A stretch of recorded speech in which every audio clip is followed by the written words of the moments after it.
it's Sarah. I am recording from my parents' home in northern Arizona, but I grew up in Northern California, but I currently live outside of Philadelphia. I promise, that all makes sense. I just sort of have this chronic love for moving everywhere.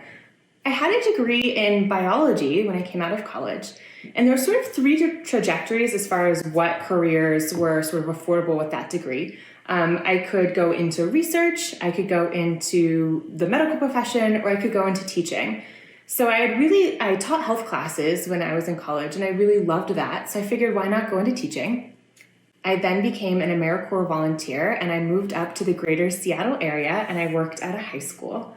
And then I had a really good friend of mine who was an exchange student with me when we were in high school together. She happened to come into layover in Seattle when I was living there, and sort of suggested the career of being a flight attendant. And I really like to travel, and that's certainly in my blood. I was spending all of my money on airplane tickets, traveling around, seeing my friends in different spaces.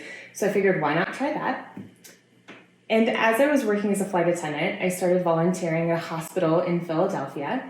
And I found the profession of occupational therapy, which just sort of lit off all of these light bulbs for the things that I really loved in my life.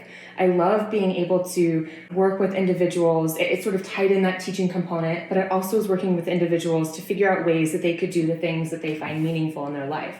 And I thought, well, my hand and my life was always adapting. So there's certainly maybe suggestions or things I could do to sort of help that, which was really fun. And then when I went to grad school, because I had been a flight attendant for a few years beforehand, I knew that I really like being able to move. There's lots of kinesthetic stuff. I'm traveling all over the place. So then to go into a classroom where you're sort of like sitting and listening to PowerPoints, I knew that was going to be a little bit of a struggle. So I started doing the aerial arts. It was another good friend of mine that suggested taking those classes, and I did. I absolutely fell in love with them. And the aerial arts are things like the trapeze and the lyra and the silks. I performed on all of them, and it was really fabulous to be able to see that there's these barriers that I was having with my hands, and sort of everything that I learned in my occupational therapy program was really about the sort of disability rights and what stigma is, and I realized that these are things I felt about myself. So then to be able to perform in a space where I wanted people to watch me and sort of see how my body was moving was so cool. So I loved that.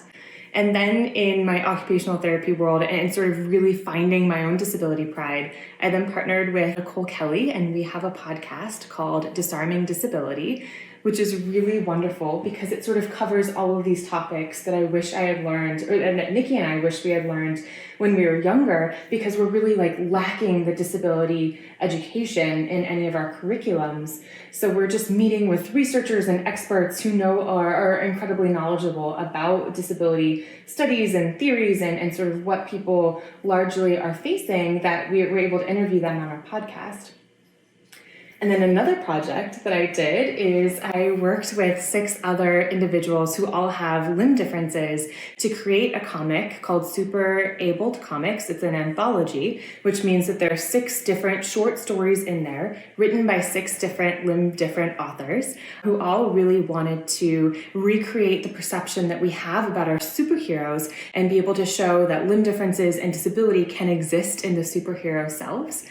And if that's not enough, I'm also currently competing in the Maxim CoverGirl Challenge of 2020, which again just really comes from the space of wanting to be proud of who I am and the way that my body looks, and to be able to be seen as somebody that is beautiful regardless of what the features that we have. So that is something that really is making me so excited. And I'm competing. It goes on all summer, so you can check that out.